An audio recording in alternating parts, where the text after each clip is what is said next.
Shahid Afridi Indian ஆர்மியை கிண்டல் பண்ணாரு. ஆனா இப்ப அவரே கிண்டல் ஆயிட்டாரு. ஆபரேஷன் சிந்தர் 2.0க்கு அப்புறம் பாகிஸ்தான் கிரிக்கெட்டர் ஷாஹித் அப்ரிதியோட ஒரு பேச்சு ரொம்ப வைரல் ஆகுது.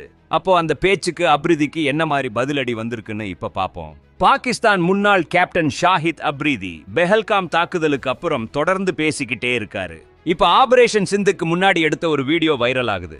அவர் ஒரு பாகிஸ்தான் சேனல்ல சொன்னாரு, இவங்க இந்தியா நம்மள பயமுறுத்த பாக்குறாங்கன்னா இந்த போர்ல நம்ம ரொம்ப காலமாவே இருக்கோம். நம்ம படை ஃபவுஜ் அப்படி பயிற்சி எடுத்திருக்கு. இவங்களால நம்ம கூட சண்டையே போட முடியாது.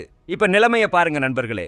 பாகிஸ்தான் ஆபரேஷன் சிந்துக்கு பதிலா இந்தியாவோட சில பகுதியில தாக்குதல் நடத்துது. ஆனா இந்தியா அதுக்கு பாகிஸ்தான் கிட்ட இருந்து பயங்கரமா பழி வாங்கிடுச்சு.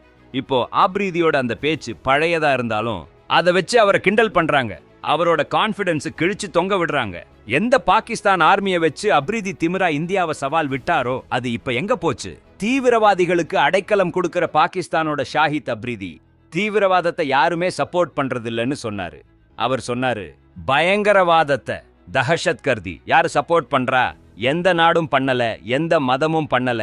நம்ம பயங்கரவாதத்தோட ரொம்ப காலமா சண்டை போட்டுட்டு இருக்கோம். நம்ம அமைதி பத்தி தான் பேசுறோம். ஆனா பெஹல்காம் தாக்குதலுக்கு அப்புறம் பாகிஸ்தானோட தீவிரவாத அமைப்பு, நண்பர்களே உங்களுக்கு ஞாபகம் இருக்கும், DRF அவங்க இந்த தாக்குதலுக்கு பொறுப்பேத்துக்கிட்டாங்க. வாட்டர் ஸ்ட்ரைக் மத்த ஸ்ட்ரைக்லாம் வந்ததுக்கு அப்புறம் அவங்க மனசை மாத்திட்டாங்க, பேச்சையும் மாத்திட்டாங்க. சரி, இப்ப ஆப்ரிதி கண்டிப்பா நியூஸ் பார்க்க மாட்டாரு போல. இல்லனா அவர் பேசுறதுக்கு முன்னாடி அவரோட நாட்டு நியூஸ் பார்க்க மாட்டாருன்னு சொல்லலாம். ஆனா பெஹல்காம் தாக்குதலுக்கு அப்புறம் ஆப்ரிதி ரொம்ப ஆக்டிவா தெரிஞ்சாரு. பிரச்சனைகளுக்கு நடுவுல அப்ரிதி அட்டாரி வாகா பாட்டர் வரைக்கும் போயிட்டாரு. இத தவிர அவர் இந்தியாவுக்கு எதிராக நிறைய பேசியிருக்காரு. ஒரு பேச்சுல இந்தியா தன்னோட ஆட்களைய கொன்னுட்டு பாகிஸ்தான் மேல பழிய போடுதுன்னு கூட சொன்னாரு. பாகிஸ்தானோட ஒரு டிவி புரோகிராம்ல அப்ரிதி இந்தியன் ஆர்மிய நாலாயக் நிக்கம்மா யூஸ்லெஸ் சொல்லிட்டாரு. பெஹல்காம் தாக்குதல்ல பாகிஸ்தானுக்கு சம்பந்தம் இருக்குன்னு ஆதாரம் கூட கேட்டாரு. இப்ப ஆபரேஷன் சிந்தர் 2 பார்த்துட்டு அவரோட பாகிஸ்தான் ஆர்மி அப்படித்தான் சொல்லுவாருன்னு நினைக்கிறேன்.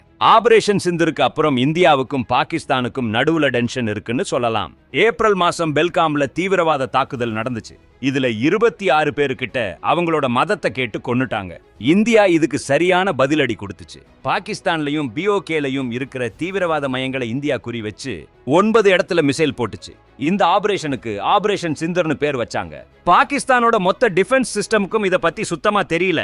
இதுக்கப்புறம் பாகிஸ்தானும் இந்தியன் சைடுல தாக்குதல் நடத்திட்டு இருக்கு. இதனால போர் வர்ற மாதிரி ஒரு நிலைமை இருக்கு.